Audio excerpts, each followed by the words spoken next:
Hello everyone. तर कसे आहात सगळे? दीपास टेस्टी डिलाईटमध्ये तुम्हा सर्वांचं खूप खूप स्वागत आहे. तर ही जी चमचमीत भाजी बघताय तर मी सांडग्यांपासून बनवलेली आहे ही. तर आपण रेसिपीला सुरुवात करूयात, म्हणजे तुमच्या लक्षात येईल आपण आज कशा पद्धतीने सांडग्यांची भाजी बनवली आहे. तर पहिले तर गॅसवर एक कढई गरम करत ठेवली, त्यामध्ये 2 चमचे तेल गरम केले. तेल थोडंसं गरम झालं की नंतर आपण हे सांडगे जे आहेत तर त्यामध्ये भाजून घेणार आहोत. तर हे सांडगे मार्केटमध्ये सहज भेटतात किंवा सगळे घरीही बनवतात. तर हे मी घरी बनवलेले सांडगे आहेत जे की मिक्स डाळींपासून बनवतात. तर ते सांडगे आपण तेलावर अगदी खरपूस असे भाजून घेणार आहोत. तर या सांडग्यांची मी मागे एकदा रेसिपी आपल्या चॅनलवर अपलोड केलेली होती, मी बनवलेले तेव्हा.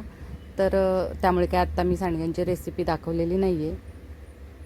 तर आता आपण हे सांडगे छान भाजून घेतलेले आहेत आणि ते मी एका प्लेटमध्ये काढून घेतले. त्यानंतर त्याच तेलामध्ये अजून थोडंसं तेल वाढवून आपण जिरं मोहरीची फोडणी करणार आहोत. तर अर्धा चमचा मोहरी, अर्धा चमचा जिरं आणि 8 ते 10 लसणाच्या पाकळ्या ज्या की अगदी जाडसर अशा ठेचून घेतलेल्या आहेत. तर आता लसूण थोडासा गोल्डन ब्राऊन होईपर्यंत आपल्याला फ्राय करून घ्यायचा आहे.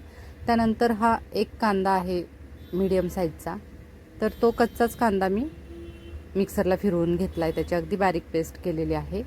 तर आता कांदा कच्चा असल्यामुळं आपल्याला तो तेल सुटेपर्यंत छान असा भाजून घ्यायचा आहे. तर बघू शकता कांद्याचा एक कलर चेंज झाला आहे. त्यानंतर हे मोठ्या साईजचा एक टोमॅटो आहे, तर टोमॅटोही कच्चाच आपण वाटून घेतलेला आहे. तर आता कांदा आणि टोमॅटोची जी पेस्ट आहे ती आपण छान तेल सुटेपर्यंत परतवून घेणार आहोत.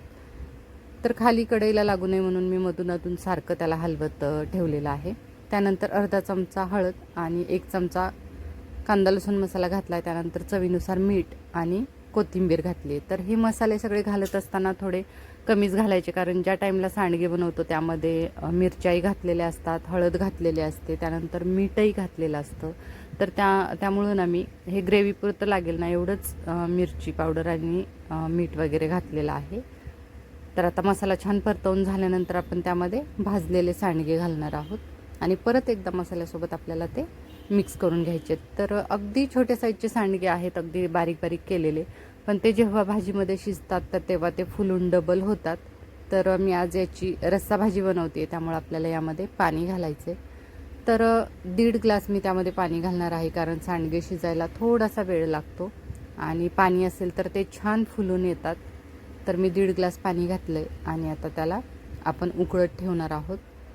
मधून मी मिक्स करून भाजी ढवळून घेतलेली आहे आणि आपल्याला आता ते अगदी मीडियम गॅसवर आपल्याला 5 ते 7 मिनटं आपल्याला ही भाजी उकळवून घ्यायची, म्हणजे सांडगे त्यातले शिजले जातील.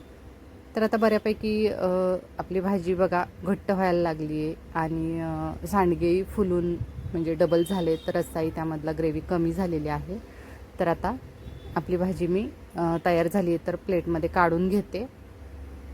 तर दिसायला एकदम चटपटीत अशी दिसते आणि खायलाही खूप छान लागते, म्हणजे भाकरीसोबत, चपातीसोबत किंवा अगदी भातासोबतही ही भाजी खूप छान लागते. तर एकदा नक्की माझ्या या पद्धतीनं सांडग्यांची रस्सा भाजी ट्राय करा, तुम्हालाही आवडेल. आणि आज बनवलेली ही सांडग्यांची भाजी कशी वाटली नक्की सांगा. लाईक, शेअर, सबस्क्राईब करा. थँक्यू.